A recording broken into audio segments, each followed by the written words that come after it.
I pressed the button. Did you press the button? It's pressed. It's red.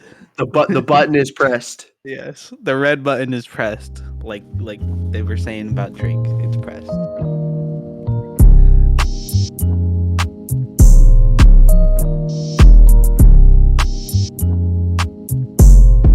Hello. Welcome back to the Second and Two podcast. I'm your host, TB. I've got my co-host. He's not a producer extraordinaire right now. That's for dang sure.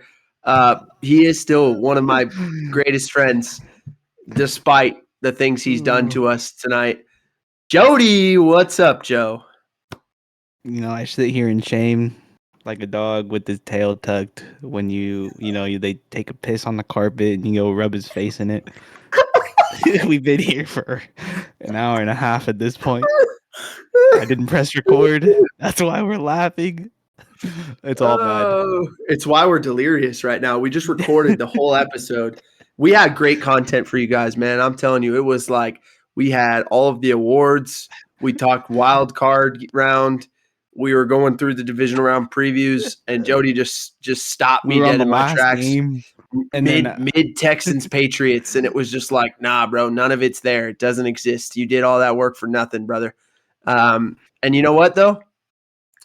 We're riding because still. we're men of the people, because we care about what we do. We're still just going to do the divisional round previews. We're going to rip through them. This is going to be a real quick podcast. It should have been an hour and a half podcast. It's going to be like a 30-minute podcast now because we're just so cooked that it'll probably be way shorter and way less insightful than all the stuff we said that was awesome that didn't actually get recorded. But we're in do it because we want to put the content out there. So even if it's bad content, it'd be better than no content. So there you go. There's no such thing as bad publicity. We'll just summarize. Matthew Stafford's the MVP. The Packers completely blew that game against the Bears. The Jags were awesome. Liam Cohen should be coach of the year, but not good enough to beat Superman Josh Allen. Sirianni, you could make a case, should be fired from the Eagles. The Niners were unbelievable. Shanahan, unbelievable. Robert Saleh, dude deserves his flowers. Great performance. Shout out the linebackers coach for the Patriots. Patriots linebacker coach, unbelievable job. They gave the Chargers, they gave them boys they gave them Justin Herbert, also not good. Bad playoff stats. Steelers Texans a lot closer than the final score appeared, but Texans defense is awesome. That pretty much summarizes the hour up prior to the divisional preview. So that everybody who's listening, like, that's really all you needed to take away anyway. So we'll get on with the divisional round matchups. Yeah, you watched the games. Don't worry what we thought about it. Jodye didn't want to press record. Nah. All right, so, dude, who cares, dude? Nothing can get me down. It's the divisional round. This is like one of the best weekends of the year. Wild card weekend is kind of becoming the best weekend, but divisional round is still kind of the best weekend. It's close now. But so Saturday at 4:30 Eastern, we get Nance and Romo on the call. Is Romo going to be weird again? Guess we'll find out. Is that Bills what was everyone complaining about from Broncos? Romo did some weird stuff on the broadcast last week, man. He said some like he had like a crazy laugh. It was like, whoa, dude. I know he had a wild, like, he's always been wild with his jokes. He gets a little dicey with what he says. But other than that, I don't know what I Brady had a weird comment too. I don't know. This job is hard. The breakdown of how you throw the ball. That was cool. He wanted the C instead of the U. Yeah. But anyway, so we get 4:30 Eastern, CBS, Nance and Romo on the call. Bills at Broncos at Mile High. Then that night at 8 Eastern on Fox, we get Burkhardt and Brady with the Niners at the Seahawks in the link in Lumen Field, not in Philly at the link. That's where the Niners just played. And then on Saturday, 3 Eastern, we get Buck and Aikman on ESPN. Texans at Patriots. And then the nightcap, Sunday Night Football, 6:30 Eastern, Al Michaels, Chris Collinsworth. Here's a guy. Rams at Bears. Should be an awesome one. So should be a great weekend. I don't look at any of these matchups as bad matchups or not fun matchups. I think they all feature a lot of fun stuff. So I'm excited for them. And we're going to get right into them right now. Yeah. Jodye. The first game, we got the Bills at Broncos. Spread sits at -1.5 for the Bills. Over under is sitting at 46.5. And it looks like it's going to be 51 degrees and clear skies up there in the Mile High City.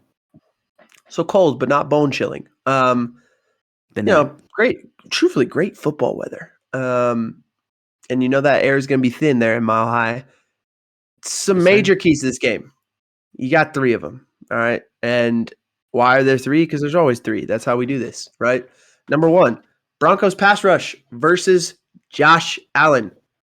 Josh Allen may have won the game last week, but he took way too many hits in Jacksonville. I think Bills fans would all tell you that. He and the Bills want to be more careful and efficient with the hits they put on him against the Broncos, right? He had 11 carries for 33 yards, 2 touchdowns, but he also looked like he was injured 6 different times. I thought he tore his ACL. I thought he had a concussion. I thought, maybe his nose was bloodied. Like there was a lot going on there. He went to the medical tent twice, right? 2 separate times. And so unlike the Jags, the Broncos have the best pass rush in the NFL, man. 68 sacks during the regular season. Okay, that's no joke. So they have the secondary to match up and take away the pass catchers of the Bills. And Allen's going to have to create extra time to be able to take off and create explosives against this Broncos defense. The Bills can also help themselves by being able to run the ball more effectively than they were able to against the Jaguars, right? They only had a 44.4% rushing success rate against Jacksonville. It was their 7th worst performance of the season. You would expect that they need to be able to be better there. So either Josh Allen's going to have to be Superman or they're going to have to run the ball. The likelihood for them to win this game is a little bit of both of those things, right? To neutralize that Bronco pass rush. Number 2. Keep them on their toes. Bo Nix versus this Bills pass defense, right? This season, Bo Nix has faced 2 high safeties on dropbacks 354 times. In those snaps, he's averaged almost a full yard per attempt lower than when he sees 1 high looks. And what do the Broncos want to do offensively? They want to run the ball. They want to go rhythm, quick passing game. They want to make the reads for the quarterback easy access throws, things like that. And then run the ball until they get you out of a 2 high shell, get you into a 1 high look. And then what do they want? That's when they take shots, right? Bo Nix loves taking that deep post shot against the 1 high safety. Or truly one-on-one coverage. And so that's what the Broncos want to do. The Bills have a philosophy of we're going to stay in a lot of 2 high shells, right? We're going to play some quarters. We may even play cover 3, but it's going to start as a 2 high shell, right? And in part, that's why they've been awful against the run this year. They're 28th in run defense efficiency, but it's because they stay in 2 high looks. They have 1 less guy in the box, and they're okay with you running the ball to make you take the long game, right? To make you play the long way.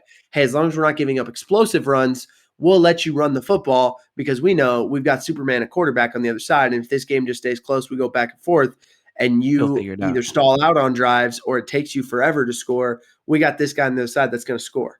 So they play complementary football defensively because they don't let you take the shots, right? They try and keep those 2 high shells. Well, that Bo Nix hasn't been as good against those 2 high shells this year. So it's going to have to be him creating some explosive passing plays with his legs or his arm when he extends plays, right? And he'll need to find ways to protect the football while also being aggressive and creating those explosives for the Broncos offense. So that's going to be another key. Last one, unsung heroes, right? In these playoff games, it comes down to guys like Colby Parkinson and Colston Loveland and Khalil Shakir and Demarcus Robinson, right? Those are all the names of the guys who shined in the wild card round for teams who won their games. Guys whose names are not necessarily household, though I do think Colston Loveland is on his way to being a household name. And people who don't know Khalil Shakir, newsflash, he is the Bills' #1 receiver. He probably shouldn't be on this list, right? But in games of this magnitude, it's often the unheralded guys who make plays for their team, right? I expect this to be a defensive battle for the first half with some more points scored later in the game, kind of like that Bills-Jags game, right? And who's going to step up for Josh Allen versus who's going to step up for Bo Nix, right? The names to watch for the Bills to me are their tight ends, Dawson Knox and Dalton Kincaid. I think their receivers have tougher matchups on the outside, but those tight ends might be able to create some mismatches. I think for the Broncos, it's wide receiver Troy Franklin if they want to create some explosives. And then I think the second tight end, Adam Troutman, does some different things for them that could be a big guy in this game. So one of those guys in my mind makes the big play or has a great game to help their team move on to the AFC Championship. I think that you're going to see that from one of the guys in that group of four I just named. As far as the gambling side of this thing goes, Jodye, what are you thinking? For me, I'm thinking it's going to go under for that 46.5 mark. I think that the Broncos defense will be able to contain the the receivers of the Bills pretty well. You have Pat Surtain, Riley Moss. And up front, they're just pretty good. Nick Benito, a couple other dudes that have been balling, like you said, 68 sacks on the year in the regular season. I think they're going to put a lot of pressure up on the offensive line and Josh Allen to keep it very low scoring. And that's kind of how I see all the games being played by the Broncos anyways. They win between 17 and like 28 points regularly and leave it to the defense to just play contain all day. In terms of the prop bet for this one, I'm looking at RJ Harvey over 55.5 rushing yards. I think that, like you said, kind of similar to what you mentioned about the Bills daring you to run the ball on them. I think they will do that. I think they've been trying to rely on that later in the year, especially with the weather changing. Balls get hard to catch and everything because it gets too stiff. So I think it just makes sense. Does, and Sean Payton even mentioned in that presser, I think I told you this earlier, but he's going to write on his play sheet, run the ball, right? Basically, don't forget to run the football. Don't fall in love with throwing the ball. He wants to run the football in this game. And so I think RJ Harvey over 55.5 is a decent bet there. As far as the score prediction, the final prediction of this game, for me, I like Bills 28, Broncos 24. Like I said, I see it as a low-scoring first half, maybe something like 14-10. And then, it might even be 10-7, whatever it is that, it's a lower scoring game in that first half. And then you see more points towards the back half of the game when both teams have to kind of get in 2-minute mode. Both these teams are good 2-minute football teams. They got to get points on the board, that kind of thing. You'll see that at the end of the game. And defenses are tired and all that good stuff. I think ultimately it comes down to Josh Allen has the ball. He's down 24-21, 2-minute drill. He can go score, kick field goal to tie it, or he can win the game with a touchdown, and he does that, and he wins the game. Puts the cape on again. I think it's his time. I really do. I do think these are the two best teams in the AFC. When you look across at the other matchup, I don't think Drake May or CJ Stroud are good enough to go into Mile High and beat that Denver defense. The only quarterback left that I think is that good is Josh Allen. Yeah. And vice versa. I don't think either one of those teams is going to be better prepared or better equipped as far as the run game, the defense, the matchups with their receivers to stop the Bills than the Broncos. So if the Bills can get past the Broncos, I think they're going to be able to beat whoever is standing on the other side of this thing, even though knowing they're going to have to go on the road to do it.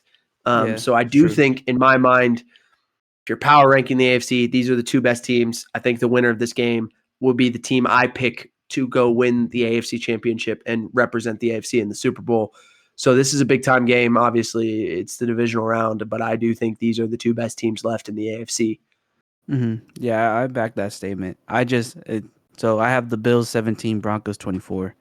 I was telling you earlier that if Josh Allen gets it done in Denver, I think, like you said, he's gonna take it all the way to the Super Bowl to that game because I can't keep betting against him.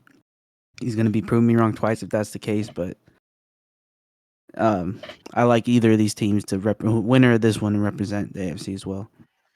Yeah, I think that's fair.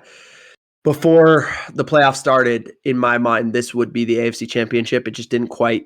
I mean, as far as like who the other teams, winning their games, it didn't quite work out that way for this to be the AFC Championship. It happened around early, right? All right. So the second game, Saturday, you've got Niners at Seahawks. What is the pregame report on that? So it looks like the Seahawks sit at 7.5 favorites versus the Niners. Over under is at 45.5. And it looks like the weather's going to be clear skies, light breeze at 44 degrees. Ooh, I like that. Light breeze at 44 degrees. You planned that? No, I was reading out of order just because I thought it'd be cool. Oh, okay. Impressive. So not bone chillingly cold. Similar to that Broncos weather, right? It's cold. A little breeze makes it probably a little wind chill, but great football weather. In terms of keys to this game, to me, the number one biggest key, truthfully, is will there be any kind of consistency from admittedly inconsistent quarterbacks in this matchup? Sam Darnold and Brock Purdy, right? Neither one of these guys has played very well in either of their matchups against each other's defenses this season. Purdy is completing under 73% of his passes, thrown for 404 yards, 2 touchdowns, 3 picks, quarterback rating of 78.6. Darnold is thrown for 73.5% completion percentage on his passes, 348 yards, no touchdowns, no picks. Neither guy has shown any form of consistency in these matchups, despite both of them having high ceilings and showing the capability of being able to play well at different times this year. The easiest and most notable question in this game is just like which guy can limit the mistakes and get the ball to their playmakers, because both offenses are set up with dynamic playmakers to make their lives easier. Obviously, if you're Seattle, what makes matters most is Sam Darnold was added to the injury report today with an oblique injury, and you do wonder maybe it's less a worry of if or not he will play, but like how effective he will be, at least in my mind. If he can't play, because he is questionable, then Drew Lock and or Jalen Milroe would be their guys at that point, which would be a significant drop-off. So you certainly want Darnold to play, but you do worry about the effectiveness at that point if you're a Seattle fan, if you're a Seattle staffer. So the next thing, if you're the Niners, is can you get Christian McCaffrey going, right? Specifically on the ground. He hasn't played well in either matchup against Seattle this year. Didn't get going on the ground last week against the Eagles either. He only had 15 carries for 48 yards. Still playmaker, right? 6 catches, 66 yards, and 2 touchdowns. But he just didn't get going on the ground. And in the 2 games against Seattle, he's 30 carries, 92 yards, no rushing touchdowns. So they've had no run game in these matchups. And for the Niners, it would be a massive success to get going on the ground against the Seattle defense that's number 1 in the league, giving up 3.7 yards per carry, right? So I do think that's a big key if you're the Niners, right? Seattle, keep doing what you do. Don't let them run the ball. Put it all on Purdy. That's where you're going to force the interceptions. That's why you've gotten 3 on him this year. That's true. Last thing is like literally for either team, the question is like anybody other than JSN, right? It's like the meme of John Travolta, with the wallet looking around like, that's JSN in the Seahawks offense, right? Yeah. If you're the Niners, your entire defensive goal is take out JSN. And if you're Seattle, can you get the running game going like you did in Week 18? Can you find guys like A.J. Barner and Cooper Kupp on play action pass? Can you take some of that off of JSN, right? Because San Francisco's defense is going to be focused on him. So all of this is going to be critical to success of both teams in this game. If the production of the other guys can force one-on-one matchups for JSN, that would obviously favor Seattle. But if the Niners can shut him down, that's going to force those other guys to make plays. And I don't know that they've shown the propensity of consistent playmaking there when it's not JSN. So I do think that's a big question for both teams. Is can anybody other than JSN step up? That's Cooper Kupp time. He's been a playoff performer in previous years for sure. How do we see this game, Jody? How do you see it? All right, so I originally was gonna do the Seahawks at 7.5, but TB informed me for a second time of Sam Darnold being hurt.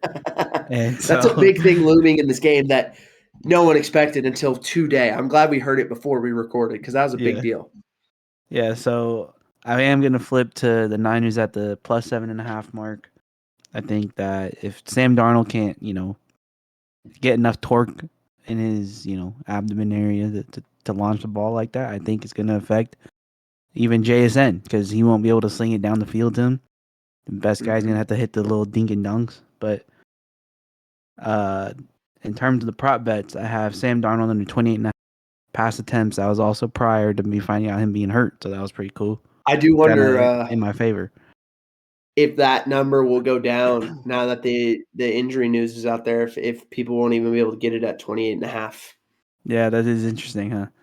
I didn't think about that one, but we'll see. I mean, I did that minutes before we recorded the first time, so it could have already went down. I don't know. Yeah, maybe. I don't know.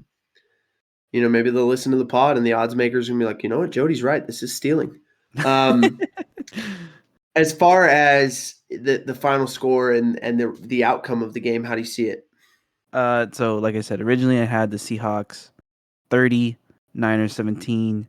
After the news of the injury, I've moved it to Seahawks at 21, maybe even 24. Still within that 7.5 though. So regardless. All right.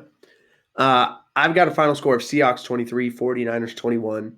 I think Darnold plays. I think neither team is able to run the ball in this go-round. The Niners still can't.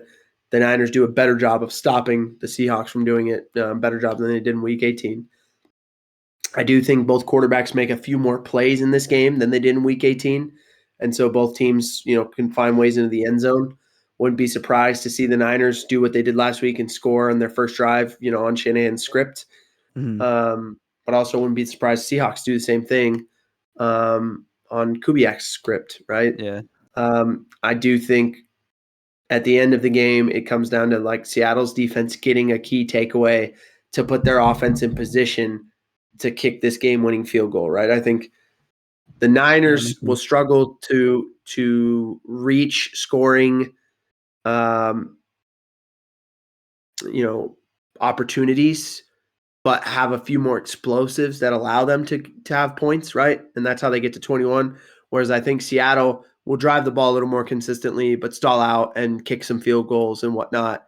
And that's how they end up with that 23 number, right? With its 2 touchdowns and 3 field goals in my mind, whereas the Niners just score 3 touchdowns. I think the Seahawks will be a little more methodical, where the Niners will be a little more explosive, and ultimately Seahawks getting that takeaway to put themselves in position to kick a game-winning field goal will be the thing that determines this game.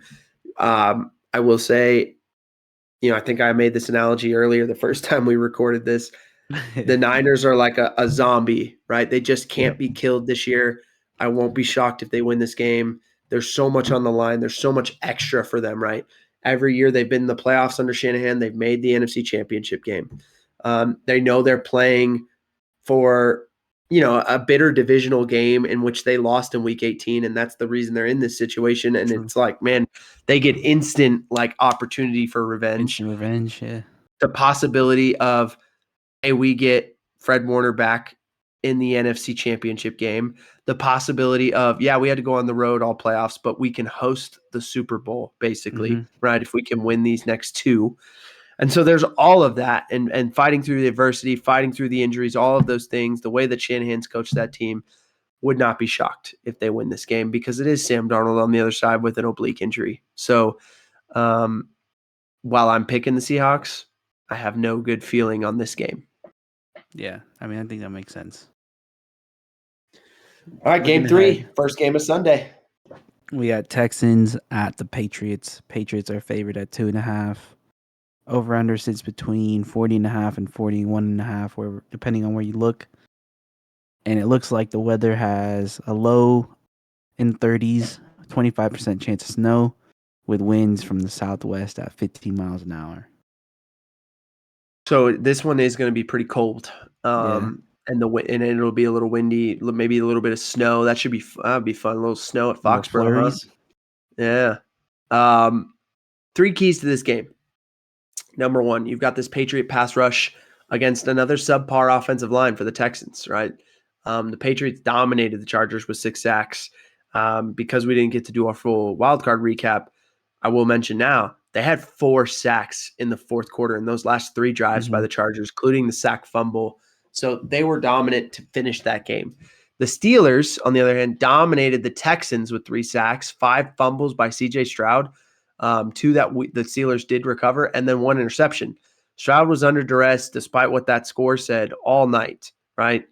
And so those 2 most recent data points suggest Patriots are going to stop the run, and they're going to be able to pressure C.J. Stroud all night, right? And so if you're the Texans, can you run the ball like you did last week a little bit to help mitigate some of the issue? Or can Stroud just rise to this challenge in a different way? That would be huge for a Texans offense that scores less than 24 points a game right now, right? Dang. So I do think that Patriots defense had showed up in a big way last week. 16-3. They only allowed 3 points. Zach Kerr, we gave him all that credit as far as being their defensive coordinator or their inside linebackers coach having to step up in the absence of their defensive coordinator to call plays. He's been tremendous. Number 2, Drake May versus this Houston defense, right? The Houston defense is very simple. They're going to be in a 2-high shell a lot, and they're going to play quarters or they're going to play cover 3. Like if you break it down, basically over almost 60% of their snaps are quarters or cover 3. Very simple, right? And if it sounds simple, it's because it is. They just sit there in that 2-high shell. They rotate it down if they want to play cover 3. They stay high if they want to play cover 4. And they're going to fly to the football with guys who can cover, space, and tackle well. And they just do that better than anybody else in the NFL right now. And they also have the best pass rushing duo in the NFL, which helps, right? That's true. Drake May is going to need to be almost flawless to generate points, given the difficulties this defense presents.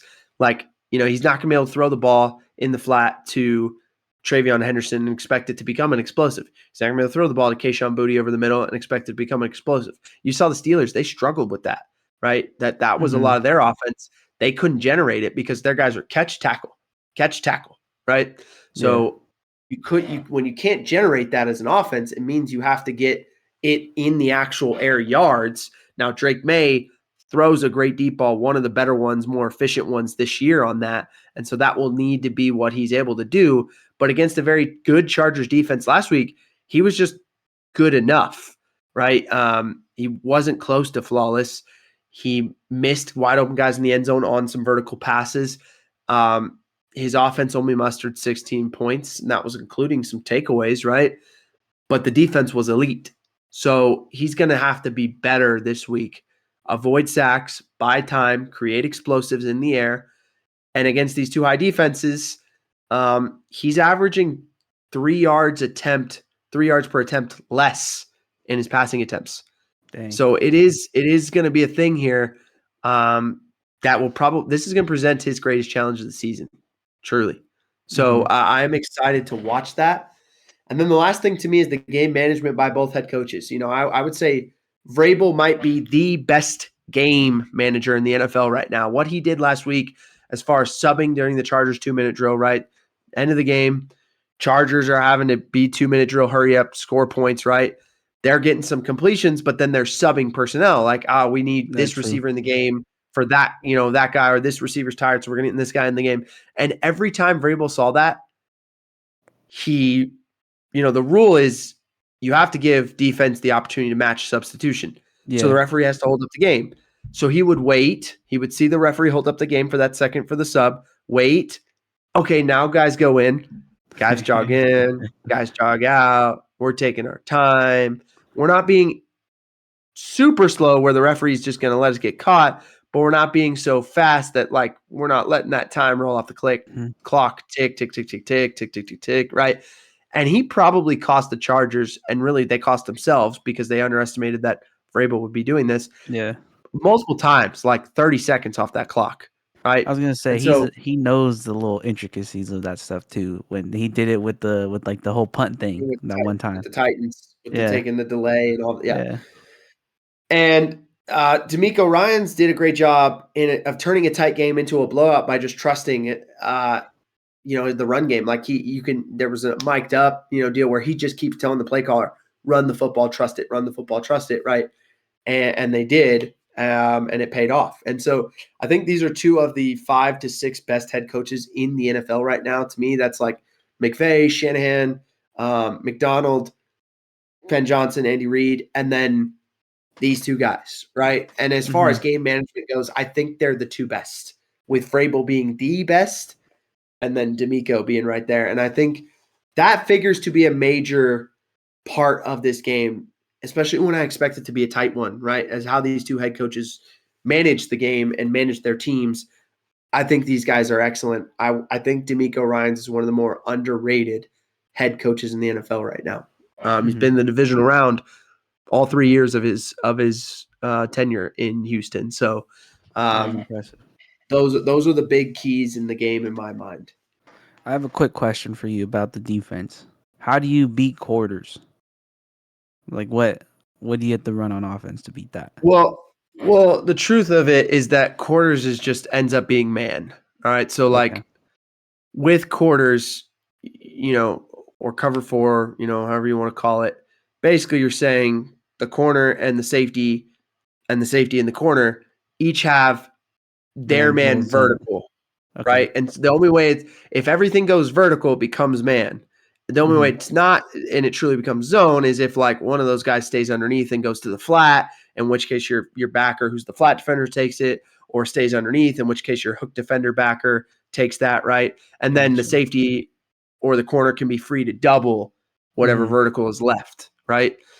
So the way that you beat quarters, especially if you're seeing like the corner, not necessarily the underneath stuff, but you can run like one of the best quarters beaters of all time is the dig by the inside receiver that the safety drives, post by the outside receiver, right? Because then that corner, if he's not real disciplined, and let's say maybe he did play it outside leverage, now you're having a post run away from the corner and there's no safety help because he's playing the dig. He went down. Yeah.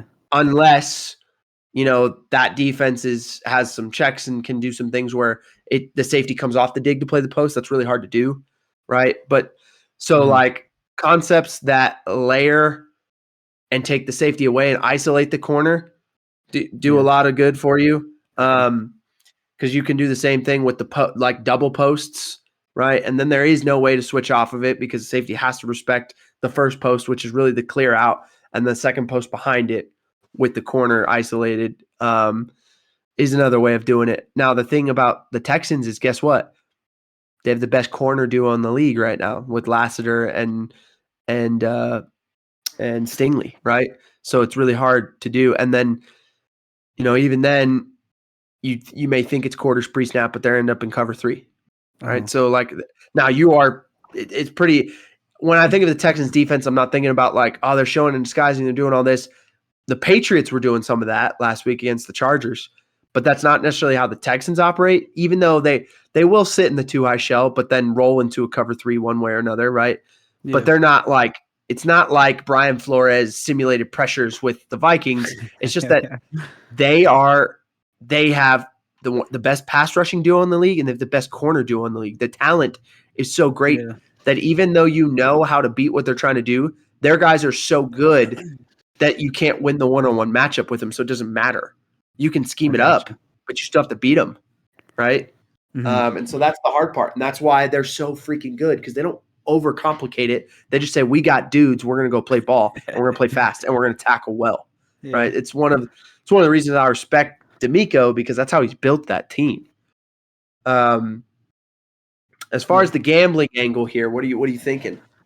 So I have the Texans win this one, so I'm taking them at +2.5 in this game from that bet. In terms of the prop bets, I had Dalton Schultz under 6.5 targets. He hasn't gotten over 4 in the last like 5 games, and I think this is one of those games where it's going to take a little bit more of running the ball from the Texans, on top of hitting someone like Nico Collins. Well, maybe this might not be a good bet. Nico Collins, if he's still in injured from the concussion. I don't even know. Concussion protocol. It's going to be tough. Monday night Christian to Kirk. Sunday. Or if you're Stephen A, it's Charlie Kirk. Oh wow, not touching that one. Yeah, he as far big as the blunder from that guy. As far as the predictions go, I've got Texans 17, Patriots 20. I think neither team ever really gets in an offensive rhythm in this game. I think defenses reign supreme. I think in the end, though, Drake May makes less mistakes than CJ Stroud, and I think his legs end up being the difference. I think it's one of those deals where I trust Drake May to turn the ball over less than I trust CJ. I watched CJ just turn it over 3 times against the Steelers, fumble it 3 more times than the actual turnovers he already had. And Drake May, for, as much as he was not like, I don't know, the efficient person he was during the season against the Chargers, he didn't turn it over that way. I mean, he didn't have the key mistakes. He did have I believe he had a sack fumble, if I'm remembering off the top of my head, but he didn't look as sloppy, I guess, with the ball is what I'm trying to say in comparison to CJ Stroud. So I like Patriots 20, Texans 17, Patriots at home. That's another big factor too. I think my real answer should have been the under for this one, but oh well. Under 41.5, 41. Yeah, you're 40. way under. Yeah. And I mean, even yours is under. That's what I'm saying. Because you feel good about the Pats. I have the Texans 20, Patriots 10 on this one. I think, like you said, you mentioned Neil Hunter and Will Anderson. I think they just put too much pressure on Drake May. That could be where the running the ball comes into play that you were talking about with him. But I don't know. I just think there's going to be too much pressure up front to where it comes down to them getting defensive touchdown, honestly. Something like that happens. Yeah. And then that's how they break away from them being low scoring. All right, last game of the weekend. Rams. All new content for us, I'll tell you that. Bears. Yeah, we didn't get to this one. This is the first time for all of us here. There's no deja vu. Rams at Bears. Set the stage for us, Jody. Yeah, so the Rams sit at 3.5 favorite over the Bears on the road. We got the over/under sitting at 50.5 to 51.5, depending on where you look. Looks like it's cold AF out there. 12 degrees to 18 degrees with cloudy skies, 60% chance of snow, 22-mile-per-hour winds. And if you haven't been paying attention to any media, apparently Rams are miserable over there in Chicago. They don't win in their last 10 games or whatever. And then on top of that, the Rams, a.k.a. Matt Stafford, is terrible in the cold apparently because he's 1-8 in that, which is wild because if you didn't see the game last year versus the Eagles, I mean, I think that tells you everything you need to know. Yeah, there's that stat has been debunked. I don't even know what the real stat is in terms of his, it's not even real. It's like one of those classic social media things that people took out of context and said, "Oh, he sucks in the cold." Yeah. Yeah. I've seen with the wind chill that this thing is going to be near Negative. Zero. Yeah. Yeah. So this is going to be cold. One of the colder playoff games in recent memory. Three. With all that in mind, the 3 major keys to the game. Number 1, who's going to run the ball better? All right. The Rams have the number 1 rushing success rate offense this year versus the Bears, who are the worst opponent rushing success rate, right? Mm-hmm. So the Rams have a 57% success rate. The Bears allow 55% in this weather that we just talked about, right? Yeah. Teams who play in a dome are 2-15 in the outdoor cold weather, meaning sub 45 degrees. That includes SoFi. In the playoffs over the last 10 years. The 2 wins are the Texans on Monday and the Rams at the Seahawks in 2020. Right? So the run game is going to play a huge factor. It's going to matter greatly in a game where the weather is cold. The football is harder to throw and catch. The Bears also boast a really good rushing offense. They're averaging 140 yards a game. The Rams have been much better against the run this season on defense. They rank 11th in opponent rushing yards per game. Obviously Landman and Poona Ford have really made a great impact for the Rams there this year. The key for the Rams is not their ability to run it as much as, in my mind, it's McVay sticking to it, right, and making this advantage pay off, because he hasn't always done that this season. And the team who runs the ball for more yards in this game, I think, is very likely to win this game. Yeah. Number 2, experience or athleticism. To me, if you look at it, the Rams boast a supremely experienced, good skill group. Obviously, Stafford, Nakua, Adams, Williams, Kyron Williams in the backfield, Tyler Higbee, among others, right? All those guys have played in a ton of playoff games of this magnitude, but none of them are considered like supreme athletes at this point. Stafford's a little older. Nakua is a freak, if you ask me, but he is like size-speed combo isn't necessarily elite. If you just watch it, or it doesn't jump off the page. If you watch some of the plays he makes, though, speed, but if you he watch some makes of the crazy plays, catches. Yeah. Devontae Adams is older, right? Kyron Williams, there's nothing elite about his athletic makeup, and Tyler Higbee is a little older, right? On the other side, the Bears have all this athleticism, all the athleticism you could dream of. Caleb Williams, maybe the most athletic quarterback in the league, right? DeAndre Swift, Luther Burden, Rome Odunze, Colston Loveland, DJ Moore. Like, all of those guys profile as some of the best athletes at their position, but none have the experience of going deep in the playoffs. Like, did you know before DJ last week? Moore, his first winning season ever. Impressive. Did you know before last week, only DeAndre Swift had ever played in a playoff game from that group, and he had played in one with the Eagles. That's crazy. So my question is, what wins out here, right? The elite athleticism and ignorance is bliss Bears, or the grizzled, savvy, veteran technique of the Rams? This is going to be a huge factor in the snowy, freezy conditions. Remember, the Rams did play in this environment last year in the playoffs, but the Bears do live in this, right? So that's true. There's a lot there to me. The last thing to me is a similar conversation that we had about Vrabel and D'Amico, but I think in a different way. It's the game management by both head coaches. The game script in my mind is so easy to imagine. The Rams have given up fourth quarter leads in every loss they've had this year, except for that Falcons game. And they tried to do it last week against the Panthers, right? The Bears, meanwhile, have made a living of coming from behind to win. They're the comeback kids, right? You've got Iceman, Caleb Williams, all of that. And this just feels like the Rams are going to be up 14 at the half, only to see the Bears, come back in the fourth quarter and make it a game. So how do the Rams manage the game if they can get a lead, right? How do the Bears manage it if they fall behind?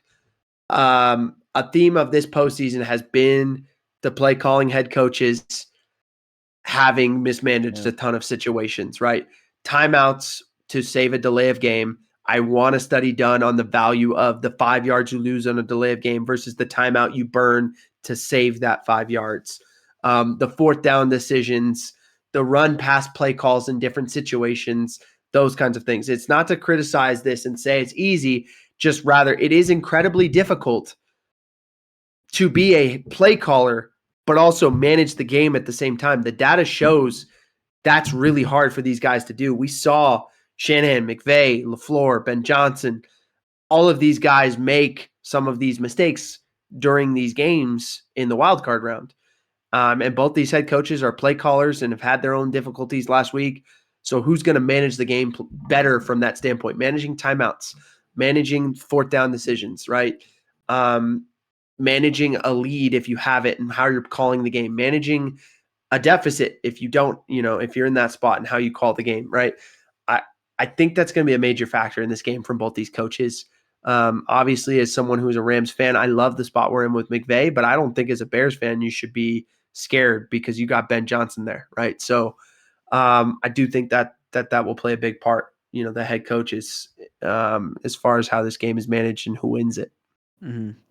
I was going to say, too, it's kind of not a true statement because he was there with Detroit in the playoffs, but him even being his first time head coach, this deep in the playoffs. Like, you could almost say the same concept between him and McVay for the experience versus, what the other word was. In terms of the bets, though, I'm getting nervous. I might want to flip this over 51. I'm not gonna do it, but it crossed my mind as you were talking about the game, just because it's so cold. I mean, how much are you really throwing the ball like that, as we would see these two teams in the last couple of weeks?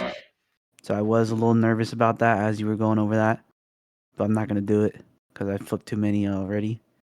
My prop bet that I went with is Colby Parkinson 20.5 receiving yards over. I think that's still very doable, even with the weather, because I mean they're gonna run a ton of play action. They're gonna have 13 personnel a million times out of them, just to help with the run and the pass that they do. So I think that one's still very doable. I'd still like that one. In terms of my prediction for this game, I got the Rams 31, Bears 24. Kind of back and forth. To then, like, as the game goes on, something happens where maybe there's a turnover from Caleb Williams or something to get that extra boost towards the end. I see this as a tight game, right? I've got Rams 30, Bears 28. I think both teams start up fast on offense. Wouldn't be surprised if they both score on the opening drive. I think then the defenses settle in. I see the Rams building a bit of a halftime lead. Like, I'm thinking it's 20-7 at halftime. Then the Bears do their Bears thing. They come back in the second half. The Rams do kind of just enough to maintain a lead, but it comes down to the Rams are up 30-28. All right, they've been outscored 21-10 in the second half to that point, and the Bears have the ball and they go to kick a game winner and miss, and the Rams win 30-28. That's how I have it. I think it takes a little bit of luck to win a Super Bowl, especially when you got to play on the road to get through your conference, and the Rams certainly are having to do that. Yeah, I think maybe they get a little luck on their side here. And I also think at some point, if you're the Bears, that habit of falling behind and coming back, it's going to come back to bite you against a team that's good enough to maintain that lead. And I think that might be this week. So the way we see it, we see Rams. We both see Rams. Mm-hmm. We both see Seahawks. So in the NFC, we see it the same way. Rams at Seahawks for the NFC Championship. Yeah. You have an entirely different AFC Championship. You have I got Broncos. Texans going to Broncos. I have Bills going to Patriots. Yeah. So could be very interesting there. Possibly, or worse for either of us. Yeah. So I guess we'll find out. As far as banger of the week goes, for me, just popped in John Wick, the other day. Mm-hmm. For the first one? Yeah. Don't still take a good movie. Puppy. That's all I can say. Still a good movie, man. Still a really good movie. Just going to give it that credit. Just want to give it, great performance from Keanu Reeves. So I'm going to give it that. Mm-hmm. I mean, I don't know if you've seen it, but we're watching Traitors. The newest season came out. They dropped 3 episodes that first week, so we watched all those last week. Pretty good. I've not seen it. Okay. Oh yeah, it's on Peacock if you want to check it out. I seen the first season I watched was last year, and I liked it. We're watching it again. So all right, yeah, fair enough. They got Donna Kelsey on there. Huh. Interesting. Well, for all of you, what felt like, 45 minutes, it was 2.5 hours for us. So we're going to call it here. But you know what, man? Enjoy this weekend. It's one of the best football weekends of the year. I think this is this 2-week stretch of CFP semifinals, wildcard weekend, and then divisional weekend with the national championship on Monday. It's the best stretch of the football year. I've got Indiana over Miami, by the way. Yeah. I love Miami. I love their front. Kurt Signetti, he's like mini Nick Saban now, and Indiana is unreal. So I'm going Indiana Monday night, by the way. But until next time. Ray taking us out.